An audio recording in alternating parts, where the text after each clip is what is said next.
Okay, so you can now proceed with your interpellation. Thank you, Mr. Chair. Again, Ms. Cruz, do you believe that freedom of expression is not absolute? Yes, Mr. Chair. You do. Of I'd course. like to ask the other bloggers if they also believe that. Yes, Mr. Chair. You also believe that? Okay. Sir, Now, there's always a limitation. Ms. Cruz said, yung kanyang statement sa YouTube, no? Na profanities, insults, malicious is a healthy discourse. Gusto kong tanungin yung mga vloggers natin, do you agree with her on that? Yes. That profanities, insults, and malicious accusations is a healthy discourse and a part of the freedom of expression? We would like to ask every blogger to answer me yes or no if they believe in that. Mr. Chair, can I be recognized? Yes. Mr. Chair, no other than the highest court of the land has repeatedly said na hindi po masama ang pagmumura, lalong-lalo na sa mga pampublikong opisyal, especially kung ang pinatutungkulan po ay yung official functions nila. Not the person, but their official functions, Mr. Chair. So yun po ang paninindigan, lalong-lalo na po namin bilang mga manggagawa, dahil kahit meron pong TikTok, Facebook o social media, sa komunidad po, yan ang lengguwahe ng mga manggagawa at ordinaryong Pilipino na nagagalit. Hindi po kasalanan ng mga vlogger o ng mga gumagamit ng Facebook, TikTok, X o kung ano pa mang social media platforms kung bakit merong ganito na mga pagmumura o profanities. Ito po ay lengguwahe ng mga manggagawa at ordinaryong Pilipino na nagagalit. Mr. Chair. Mr. Elijah, hindi ko binabagit yung lingwahe ng ordinaryong Pilipino. Ang binabanggit ko, lingwahe ng vlogger. Hindi ka ordinaryong Pilipino. Mr. Chair. Tatandali lang, kasadala pa ako eh. Alright. Hindi ka ordinaryong Pilipino. Tama, mali? Ordinaryong Pilipino ako, Mr. Chair. Hindi ka ordinaryong Pilipino. Vlogger ka eh. No, I'm a manggagawa ako, Mr. Chair. Lahat pa ng ordinaryong Pilipino, vlogger? Mr. Chair, manggagawa ho ako Andali na may lang. platform ho. Andali So, lang. ordinaryong Pilipino ho ako, Andali Mr. lang. Chair. Mr. Vlogger Chair, ka eh. point of order. We have our rules here. I think the resource person cannot answer without being recognized by the chair. Sorry, Mr. Chair. Okay, to all reminder to all resource persons, let the interpolator finish his line of questioning in his statement, and resource persons can only talk when the chair recognizes them. Okay. Nabanggit mo kanina na yung profanities, yung insult, yung malicious accusations, kung yan ay sinabi sa kanyang, ang tawag doon, functions bilang public official, okay yon. Yung sabi mo, di ba? Yung... But not on a personal basis, correct? Ayan. Yes, Mr. Chair. Sabihin natin, naniniwala ako dyan. Pero, hindi naman niya sinabi yan sa akin on my public functions, official functions. It is a personal accusations on me. Mr. Elijah. I cannot, Mr. Chair, can I be I cannot speak on behalf of Ms. Joey, Mr. Chair. Inaano ko lang yung sinabi mo. Yes, Mr. Chair. Okay, now I'd like to ask Ms. Joey, Ms. Cruz, are you insulting me on my public official functions or it is a personal accusation on me? It's not a personal accusation, Mr. Chair, and I think we have agreed early on that we do not have any personal relationship. Yes, That that's is right. just- Pero ito, ang sabi ni Elijah, okay lang yon kung yan ay sinabi in my official functions as a public servant. Alam mo ba yung official functions ko? Yes, Mr. Chair, and Alam mo. So therefore, hindi ka naniniwala sa aking official functions, kaya tinawag mo akong gago. No, Mr. Chair. The observation that I uttered to describe your performance of your official action, that is my observation. That is what I felt. Well, inobserbuhan mo ba yung aking official functions? Yes, Mr. Chair. Inobserbahan mo since I won in 2019? No, Mr. Chair. I closely monitored your performance as a congressman in the 19th Congress. And you hated me for that. No, not really, Mr. Hindi, Chair. gago. Binagit mo sa akin, gago. So you hated me, Mr. Chair. Ano ba ibig sabihin nun? Binanggit mo, gago ako. Binanggit mo, isasampal ko ito sa pagmumukha mo. Binanggit mo, I'm going to be... Hindi ko mabanggit eh. Okay. If you prepared, binanggit mo yun eh. May Oo. I respond, Mr. Therefore, you hated me. Hindi pwedeng sabihin mo sa akin na you love me. Is that a person that you said that you love me? I love you, and because of that, isasampal ko ito sa'yo.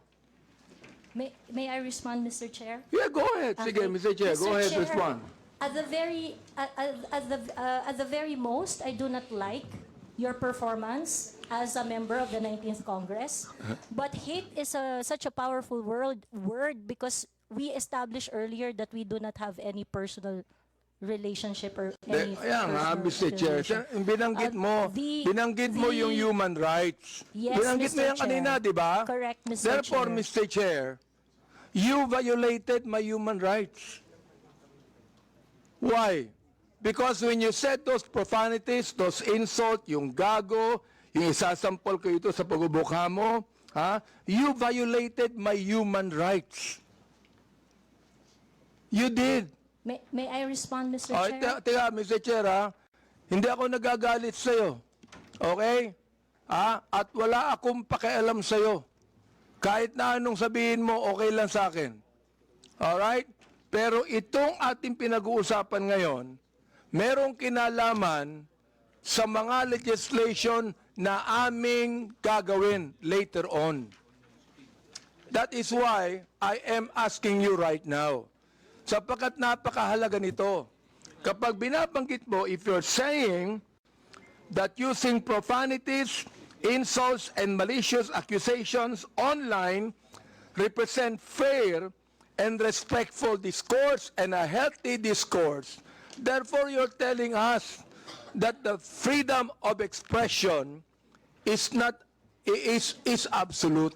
You can say anything you want, and that is freedom of expression.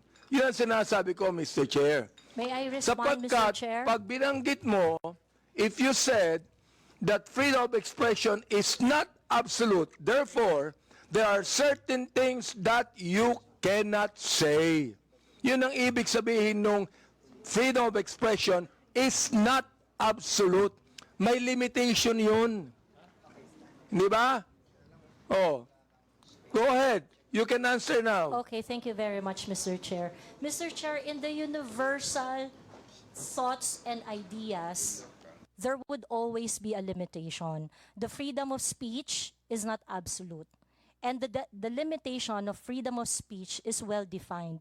Under the law, under the jurisprudence, there are things that you cannot say. There are things that Mr. Chair, you what cannot- jurisprudence are you talking about? Supreme Court decisions, Your Honor. Can you tell me what law?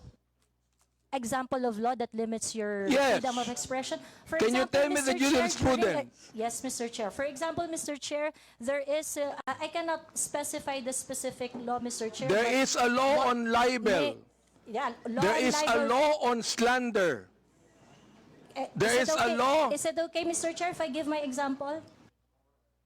Okay, thank you very much.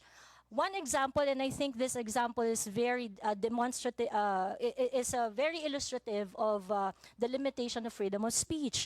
Right now, it is election, midterm election, and it is not allowed that people are going to campaign on the day of the election day. That is a clear prohibition to express on the part of the citizen to say whatever they want to say on that Teka, election day, Mr. because Chair, ano po ang connection nung binabanggit mo?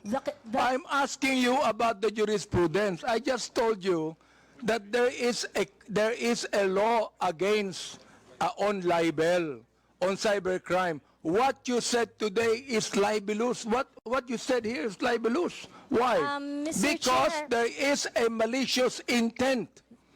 When you use profanities, when you use the word gago, there is a malicious accusation, and that is libelous.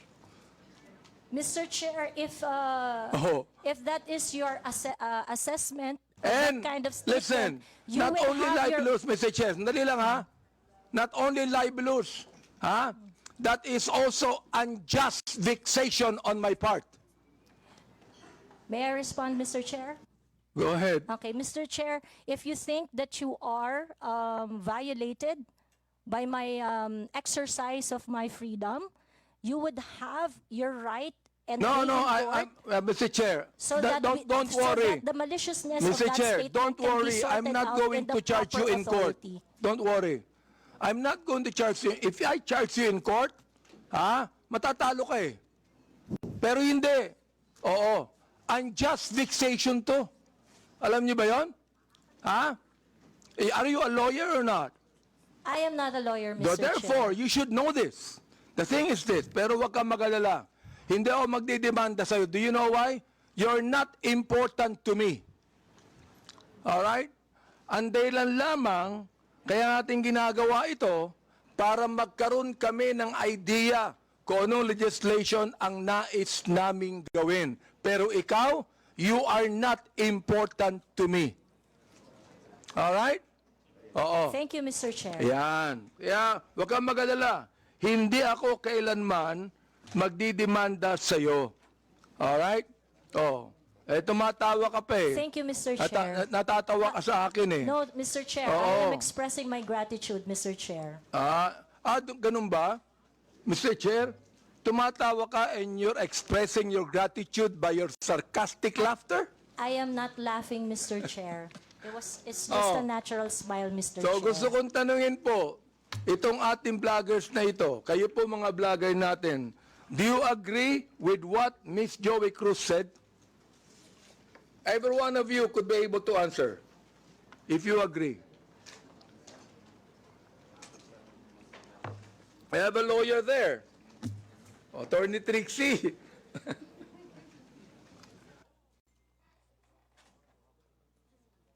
Attorney Trixie, you have the floor. Thank you, Mr. Chair. I disagree with Ms. Joey. I believe that there is, instead of a limitation on the freedom of speech, I believe that speech is either protected or not protected. Thank you very much. Those that are covered by the law, such as the law on inciting to terrorism, inciting to rebellion, and so on, are unprotected speech. And those that are not covered by any limitations by the law are protected speech. The Supreme Court has said that expressions of frustration are protected speech. And therefore, although we differ, Ms. Joey and I, on the approach to the problem, we agree on the solution. Okay, let me ask the other bloggers that we have. Each of you could be able to answer and tell me if you agree with Ms. Cruz on that. Your Honor, Mr. Chair, I am Dr. Mata. I'm a bit forgiving on those things sometimes, Mr. Chair, because sometimes people are so expressive that we tend to say things. And I could cite, Mr. Chair, your example on the last hearing. You mentioned something as well. I won't mention it now, but you said it's something, but I know it was withdrawn as well. So there's no, I'm not affected by what you said, because sometimes you're just, in your emotions, you tend to say things, which you said, TANGA, but it's okay, Your Honor. Mr. Chair, let me answer that, no? When I say TANGA, binalik ko lang sa kanya eh. Siya ang unang nagsabi. Siya ang unang nagsabi.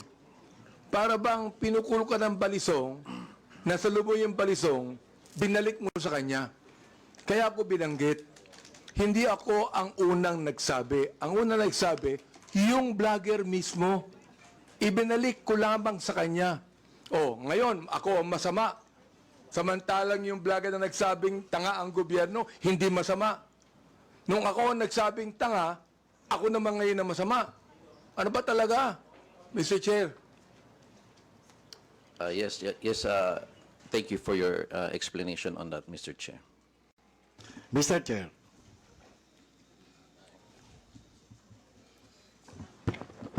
Yes, was that, Mr. Chair.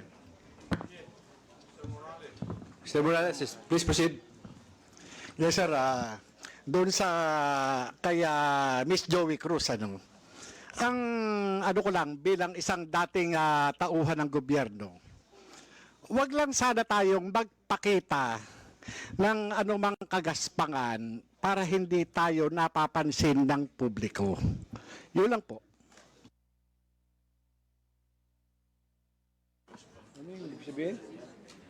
Huwag lang magpakita ng kagaspangan para hindi makita ng publiko. Yes, Your Honor, Mr. Chairman. Yun lang po. Kasi kung magpapakita tayo ng kagaspangan at makikita ng publiko yung hindi naaayon na kilos ng isang public official, talagang makikita po tayo. At yun mapapansin ng publiko. Huwag naman sana tayong masasaktan. Yun ang tinutukoy mo, Mr. Chair. Your Honor, yun pong mga gumagawa ng kagaspangan, yun po yun. Sino nga yung tinutukoy mo? Aba, hindi ko po alam. Siguro po, maaaring kayo po, Your Honor, mawalang galang na po, nasa inyo po yun kung sino po yung mapapatungkulan nun. Mr. Chair, ano ba yung kagaspangan na narinig mo? Sino yung nagsabi ng kagaspangan? Your Honor, ito po bilang isang dating tauhan ng gobyerno. Nagiging maingat dapat ang isang tauhan ng gobyerno habang siya ay nanunungkulan. Katulad ng pagnanakaw, pag-aabuso sa tungkulin, pagmamalabis. Yan po yung isa sa mga dapat na tinitingnan natin.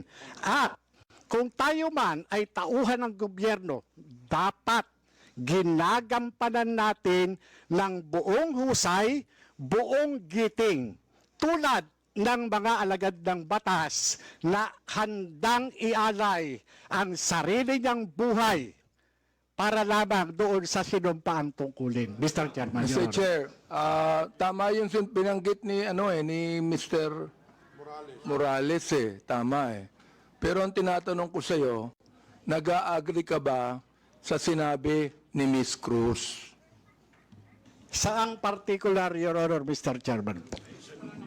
Hindi ka pa na nakikinig sa akin Bira naman buhay ito. Pagpaumanhin niyo po, Your Honor, at nangati po yung aking binti, maaring hindi ko po Wala kang napansin. karapatang magsalita kung hindi mo narinig lahat ang mga sinabi. Iyon pong narinig ko. Very clear Meron po akong narinig. Very clear, Mr. Chair, ang sinabi ko. Kanina, pinag-uusapan natin yung lahat ng mga binanggit ni Miss Cruz. And I'm asking you now, kayong mga vlogger, oo, mga objective naman kayo, di ba? Ano ang palagay nyo rito? Palagay nyo ba na itong malicious, ulitin ko para malaman mo, itong malicious, profanities, at insults, accusation na ibinigay po ni Miss Cruz, ay kasama po yan sa tinatawag nating protected discourse o kaya naman healthy discourse or freedom of expression. Yun po pinoprotektahan ng batas. Ito po yung opinion o saloobin ng isang mamamayang Pilipino patungkol doon po sa pagkukulang ng isang public officer. Yun po hindi pinoprotektahan ng batas. Ito po yung pag-iinganyo ng paggawa ng illegal o labag sa batas. Yun Yung po. pagkukulang, Mr. Chair, kung walang ginawang illegal, may karapatan ba siya? Kung walang ginawang illegal, Your Honor, Depende po eh. Depende po sa napapansin at kung Ilang, po sa nagbibigay ng opinion. Your Honor. Miss Joey, meron po ba akong ginawang illegal?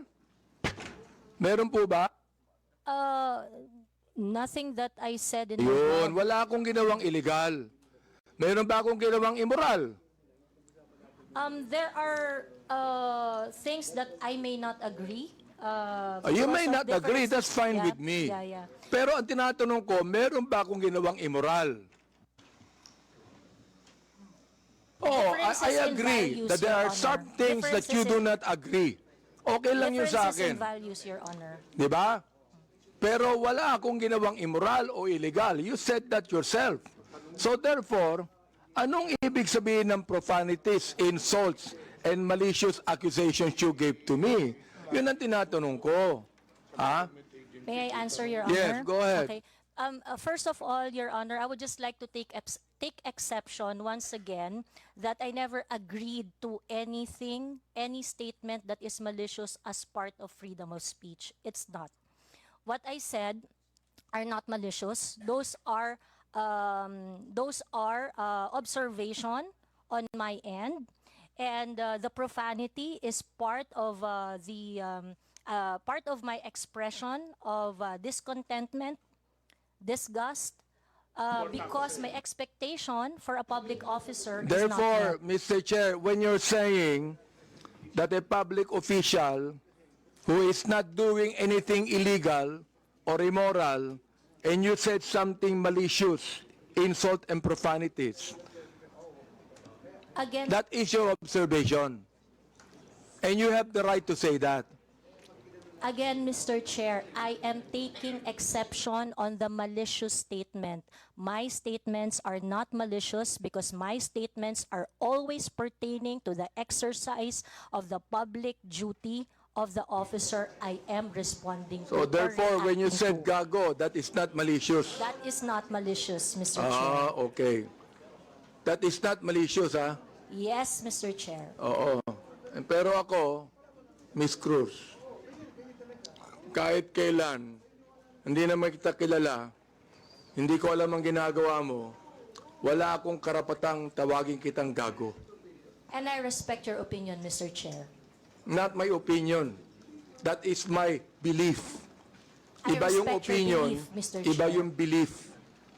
Okay. I'd like to ask the other vlogger if they agree with Miss Joey on that. Una po, I agree po na this is not malicious kasi na-establish na po na hindi po namin kayo kilala personally. And kung sabihin namin mahal namin kayo, it is because of your work as public official. Hindi po ibig sabihin mahal po namin kayo bilang kung ano pa man, malisyoso. And when we say we don't like what you are doing, it is also not malicious. It pertains to your job as a government official. So I think magkaiba din po kasi yung sukatan sa public official and also private citizen. So I think it's important for us to understand the difference of and the limitation doon sa public official and sa private citizen. And I agree po. Lahat po ng sinasabi namin sa inyo, because we don't know you personally, are not malicious. It's not personal. It's about your job lang po. Sometimes, Mr. Chair, I'm not onion-skinned, ayan, kilala ako ni Congressman Glenn. Oh, kaibigan ko yan. I'm not onion-skinned. Ang ibinabagit lamang natin dito is how do we limit this? How do we regulate this? Yun ang aming inaanong batas. How do we regulate this kind of statements? Na masyadong personal to eh. Diba? Hindi ko na nga pinapansin eh. Oo. Kung hindi lang binigay sa akin itong mga bagay na sinabi, makikita ko ba to? Hindi ko nakita to eh, Miss Joey Cruz eh. I don't even care about that anymore. Hindi ako apektado dito eh. Di ba? And the thing is this, kayo makakatulong sa amin for us to be able to craft a better legislation to what?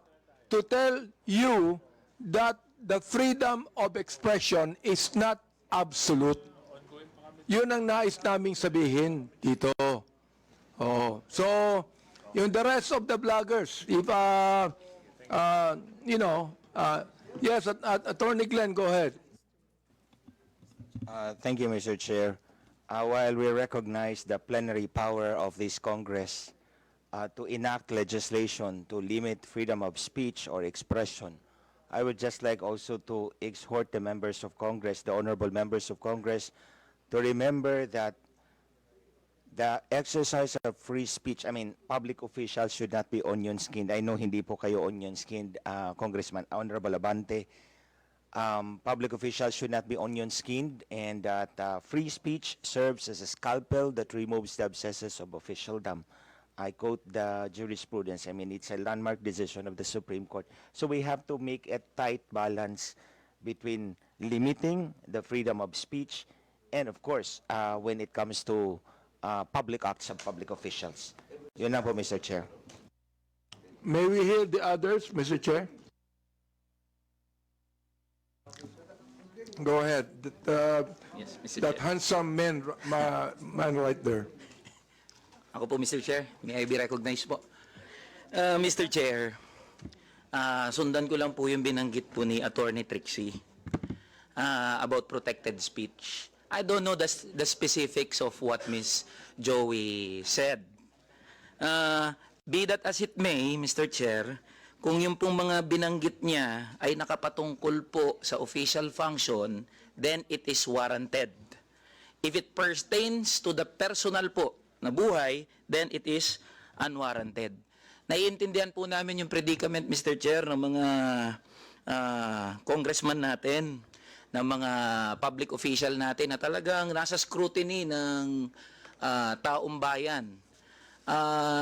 Pero hinihingi rin po ng taong bayan, lalong-lalo na ng mga manggagawa, ang pag-intindi po ng ating mga congressmen doon sa kung ano yung nararamdaman at ano yung pakiramdam, emosyon ng mga tao patungkol doon sa function po ng ating mga public official. I believe yung mga binanggit po ni Ms. Joey, it is part of protected speech. And I think doon po pwede tayong magkaisa. That's all, Mr. Chair. Meron pa. Yes, Miss, Mr. Chair, good afternoon po. Yung tungkol po sa sinabi ni, pagsasamahin ko na po yung tatlo, ni Ma'am Joey, ni Attorney Trixie, at saka ni Sir Elijah. Kami po na mga content creators, nasa public eye din po kami, gaya po ninyo. So, whatever content or opinions that we also post online, nakaka-receive din po kami ng mga gaya ninyo na masasakit na salita. Kaya naiintindihan po namin kung saan din kayo nanggagaling. However, ang difference lang po natin, ang atake sa amin personal, ang atake po sa inyo, on your official function. Ngayon, ang masasabi ko lang po siguro pagdating sa bagay na yan, kami po, pinapabayaan po namin yung mga haters namin at saka bashers to air out what they think and feel about what we say. Hindi ko naman din po sinasabi na dapat ganun din po kayo. It so happen lang that sa inyo po, pagdating sa mga nasasabi nyo po, sa mga press briefing nyo po, sa press con nyo, or even sa mga pinapublish sa news, ang sa aming mga content creator, naka-anchor kami lagi kung ano lang po ang nasasabi ninyo. Mr. Chair, Ms. Batalya, Yes po. gusto ko lang pong banggitin din, Alam mo, natanggap ko itong mga bagay na ito since Quadcom days, Hindi ako binabas ng sino man bago ang Quadcom. Bakit kaya? Di ba? Mr. Chair, if I may, hindi ako nababas Oo, ngayon lang talaga. Hindi ko alam kung bakit Oo, yun ang gusto kong sabihin sana sa inyo. Di ba? Yes, Manuel Mata po. Mr. yes, Chair, if Mr. Mata, yes. that is exactly the point kung bakit hindi po tayo nakafocus dapat dun sa mga protected naman na speeches ng mga tao. But the reason of frustration, ano po yung context bakit po nasabi yon ni ni Miss Cruz para alam po natin kung bakit siya na-frustrate, bakit niya po nasabi yun, and yun po yung masolusyonan natin. I think dun po sana tayo nakafocus, and I think yun yung rason kung bakit sinasabi ng batas natin na dapat hindi onion-skinned yung mga government official para nakafocus tayo doon sa totoong problema and cause of frustration ng mga tao. Mr. Chair, sinabi ko na hindi ako onion skin, di ba? Yes po, Mr. Chair. The fact that you are here talking with us Yes. with this kind of respect is, I agree. Kaya Mr. Chair, hindi ko talaga, since the time na yung Quadcom, hindi ako nagsalita ng anuman sa inyo o nag-vlog sa akin. Miss Joey, hindi ka nakarinig sa akin anuman salita, di ba? Miss Joey, you have never heard me say anything against you or about you. Am I right? Yes, sir. Yes, Mr. Chair, we do not know each other personally. Ayun. And then, ganito. I have never said anything about you nor anything that you have said against me. Am I right? Sorry, Mr. Chair. I have never said anything about you or anything against you, even if you said something against me. Am I right? That is correct, Mr. Chair. Yun. Yun ang gusto kong sabihin sa inyo. I'd like to give way to my good friend, Congressman